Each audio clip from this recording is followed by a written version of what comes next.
एक दिन मम्मी से फोन पर बातों बातों में मैंने पूछा, मम्मी वो विजय अंकल कैसे हैं जिनकी शादी में हम लोग कई वर्ष पहले गए थे।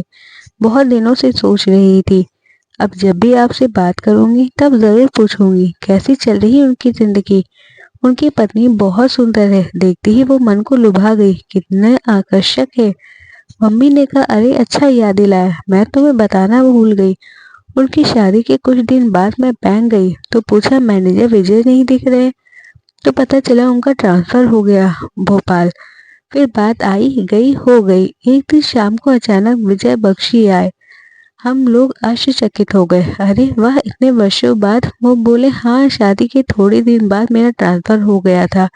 अब 5 साल बाद फिर से यही हो गया है।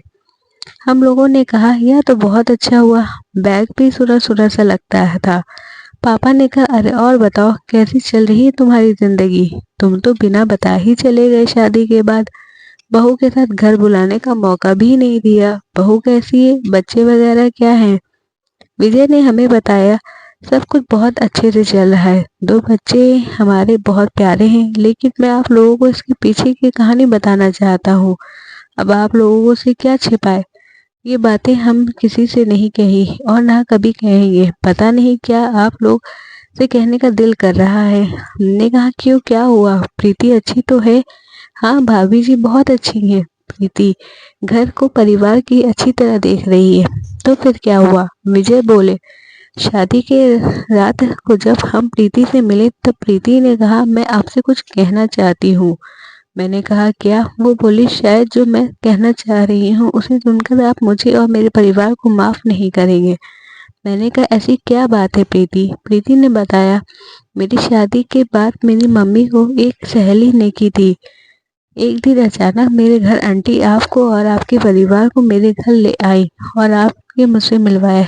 उस दिन मुझे लगा मैं आपको सच बता दूं, लेकिन आंटी को इस बारे में कुछ नहीं मालूम था, इस डर से नहीं कहा। और आप मुझसे मिलकर बहुत खुश लग रहे थे। लगा आपको धक्का लगेगा और आपको पाने की खुशी में मैं भी मन ही मन खुश थी। मुझे लगा मेरी किस्मत आपके रूप में चलकर आई है। यह सोचकर खामोश रह गई, लेकिन बाद में सोचा यह गलत है, आपके साथ अन्याय है। और सोचा शादी की रात को आपसे कहूंगी, फिर आपका जो फैसला होगा वो मंजूर होगा। मैं यह कहना चाह रही हूँ, मैं आपको संतान का सुख नहीं दे सकती, क्योंकि मैं क्यों प्रीति बोलो, क्योंकि मैं किन्नर हूँ। विजय ने कहा, क्या कह रही हो प्रीति। हाँ विजय जी यह सच है। प्रीति, यह क्या कह दिया। मुझे ऐसा लग रहा है धरती फट जाए और मैं उसमें समा जाऊं। लेकिन तुम्हें मैं बहुत चाहने लगा हूँ। तुम्हें देखकर कोई नहीं कहेगा कि तुम किन्नर हो। तुम्हें तो पूरे स्त्री के गुण हैं। रूप रंग से तुम बहुत सुंदर हो, कहीं से भी किसी का कोई शक नहीं होगा। प्रीति ने कहा, जी विजय जी, जब मैं छोटी थी तब से लेकर आज तक मेरे माता पिता ने मुझे किन्नर जाति के लोगों से बचा कर रखा है। किसी को भी यह जाहिर नहीं होने दिया कि हमारी बेटी किन्नर है। मैं अपने माता पिता की इकलौती संतान हूँ। मैं बहुत ही मन्नतों के बाद पैदा हुई। उन्होंने मुझे बहुत प्यार और दुलार से पाला।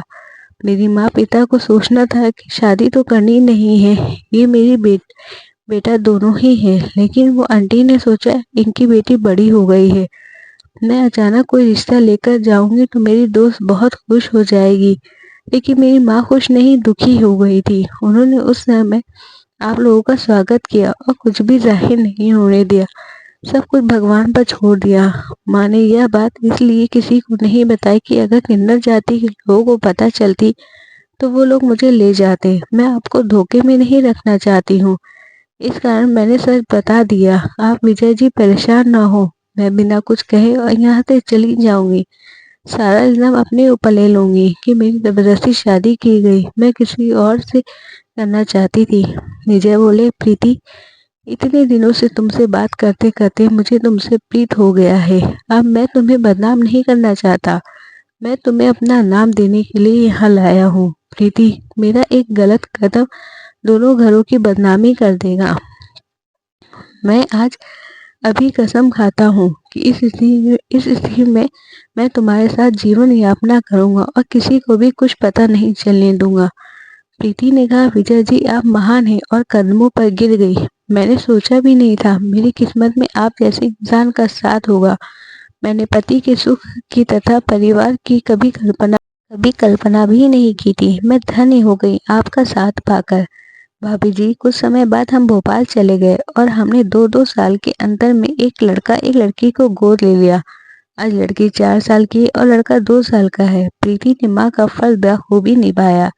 वह उसके माँ बनने का सपना भी पूरा हो गया। हम लोग सुखी जीवन व्यतीत कर रहे हैं।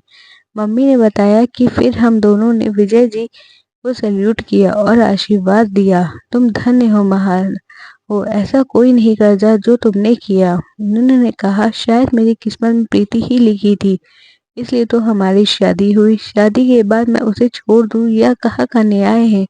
उसने क्या बिगाड़ा है सृष्टि ने, जो रचना उसकी की है उसी में वह मुझे स्वीकार है। मैंने उसे पत्नी का दर्जा दिया और बच्चों को गोद लेकर उसे माँ का भी दर्जा दिया।